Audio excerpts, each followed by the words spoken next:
Casually Guys, it's another explained answer rock on Back to climbing. Recovery question. Sorry I haven't posted in a while. I've been working on a bit of a longer project that should be done in a gym for the Rock first time, climbing. and not being able to even hold the first jug on the I went easiest rock climb. climbing This once. is why it's important to know the what's what and the do's Once I and don't don'ts have a of lot of how arm climbing is strength. supposed to be done, so you can check yourself and avoid feeling attacked by onlookers giving you unsolicited yet polite encouragement. Now, to start with the most famous type of rock climbing, we of course have free soloing, which is climbing outdoor rock faces with no gear That's at all, such as terrifying. shoes, pants, no shirt, That's obviously. Using your insane. chalk bag if you happen to remember it that I day. watched a When anyone documentary about talks a guy that free does soloing, this they all once. talk about Alex Honnold, who climbed this bad boy without a rope. Most people don't know why you would feel compelled to do that, but if you ever climbed to the top of the playground with no help, you know you've been chasing that dragon for decades. Free soloing is one of the most fulfilling types of rock climbing because you're basically guaranteed to die doing what you love, which is avoiding all social responsibility. Free soloing is of course respected as one of the coolest forms of rock climbing, because when we see a guy who repeatedly risks his own life for what he's deeply passionate about, we all think the same thing. I can fix him. For this reason, any variation on free soloing that incorporates outside assistance is known in the community as aid. For example, if you use a harness with an ascender and ladder system to help you up the climb, this is such aid it is literally known as Thank you It must for be the avoided at all summit. costs if you're Whoa. truly committed to becoming one with the wall. Some That people looks do a what's little called trad, dangerous. or traditional climbing, which is climbing those same big cliff faces but using a harness and rope in Whoa. case they fall, where they typically place anchors on the route on the way up, Well, and their that's trailing what I partner see the takes them up as most. they follow behind them. This, however, isn't real climbing, of course, because having a friend to go climbing with is clearly aid. In the words of Alex Honnold, I started free soloing in part because I was too anxious to ask other climbers to belay me.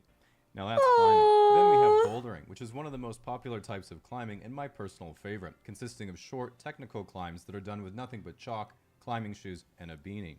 Bouldering, along with free soloing, is the only type of outdoor climbing where climbers don't usually wear helmets, because a helmet obviously isn't going to help much if you're falling You'll off die any type of anyway, so you chance. may as But well if a look boulderer cool. falls, they only fall a few feet, meaning when you bonk your head without a helmet onto the forest floor, your memory will be completely erased, so every attempt can be considered First an time, on-site. buddy, let's At the end of the go. day, the two disciplines are pretty similar, because Holy free crap. soloing is just one really big boulder problem. If you've ever done indoor low ascent free soloing and a girl sees you find a knee bar on the overhang V5, you and Alex Honnold are practically the same person. He just has a bit more endurance. We of course have ice climbing, which is where climbers continually ascend frozen That's waterfalls by repeatedly spooky. pressing up B and throwing their partner 10 to 15 feet ahead of them until they summit. While that is admittedly impressive, if you've ever looked at a frozen waterfall, you'll notice one thing right away. There isn't any rocks. In fact, there aren't any jugs, pinches, slopers, or even cracks. There's just one big sheet of ice, and you get an ice pick to make your own holds. And I know you're thinking what I'm thinking. Being able to afford to go ice climbing is clearly aid. You at least get cool spiky crampons that are designed to stick into the wall when you lose your grip, so when you fall, you immediately break both your ankles and have to call Oh, the helicopter God. to rescue you again. It is extremely important Oh. that everyone tries ice climbing once, so you can then tell everyone you've been ice climbing. We also have competition speed climbing, which is a very niche form of climbing where you climb Ooh. an internationally standardized route as fast as possible. A lot of criticism has been brought to speed climbing because of its inclusion in the Olympics, where you have to compete in speed climbing, bouldering, and lead climbing, and then your combined score is what puts you on the podium. Because almost no climbers actually train speed climbing normally, it's a bit like if javelin included a cheeky pint and a leg of darts, or if the Olympics didn't just count how many gold medals each country won, but also showed the body count each country's athletes racked up in the Olympic Village. One of the Oh. best known facts in rock climbing is that taking your shirt off increases your power level by 2 boulder grades. This is why I climb with a baseball cap instead of a beanie, so I can turn it backwards if I need an extra boost. This is often combined with a technique called campusing, which is when you climb a route using only your hands and upper body. It's usually done around new climbers and your casual friends to suggest you could still outclimb them even if you were a paraplegic. So you can show Now, the off. big difference between a beginner climber and an advanced climber is that beginners train their fingers so they can improve their grip strength and climb harder grades These of little climb. stress Whereas balls. advanced climbers make sure they train all their fingers because two of them are always Ow. injured, but they refuse to take time off from climbing. One of the great upsides of rock climbing is that if you do it long Toast. enough, you gain the power to easily take toast out of the toaster without feeling anything, because your fingers almost completely callous Oh, that's over. A true. lot of That's people very suggest using a skilled. pumice stone to file them down, but the last time I did that, someone asked me if I was projecting my V3, and I have yet to recover from that. If you've ever been to a rock climbing gym I don't know what that means. Is that like a spiritual thing? Are you? I don't know. What does that mean? I don't know what that means. with a lot of top roping, you'll notice they're often really popular date spots. But one of the things to keep in mind is that you'll really mess up your nails Bean if they're not water. filed down. That means if you meet a girl and want to ask if she'd like to come and be your belay partner, you have to remember my golden rule. Long nails means her day would be ruined, and short nails means she's probably just a thoughtful lesbian. So better to keep your eyes peeled for a better Lesson. opportunity and stick to the audible lay instead.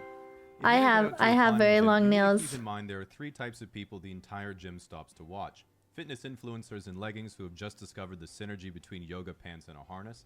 The guy who's easily 3 times heavier than his 5-foot-tall girlfriend who didn't tie into the floor anchor. And the shredded shirtless Oh, guy who's no. about to flash the hardest problem in the gym, then wander off aimlessly to do some Wing Chun shadow jutsu and grab the kilter board a couple times before leaving and never being seen again.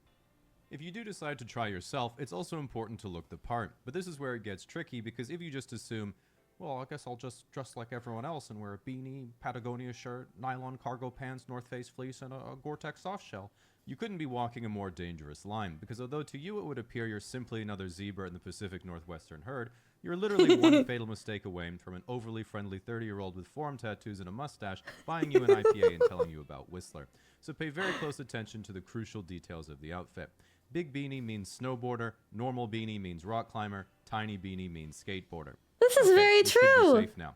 I'm Slap on some learning tiny so colorful much. shoes to turn your feet into croissants, and equip your belay glasses to catch anyone on the Oh ceiling. my god, they checking you literally out. are But remember, croissants. if you're looking to become a those real lifelong climber, glasses? there's an ultimate price you'll have to pay, and that price is the ludicrous annual gym membership.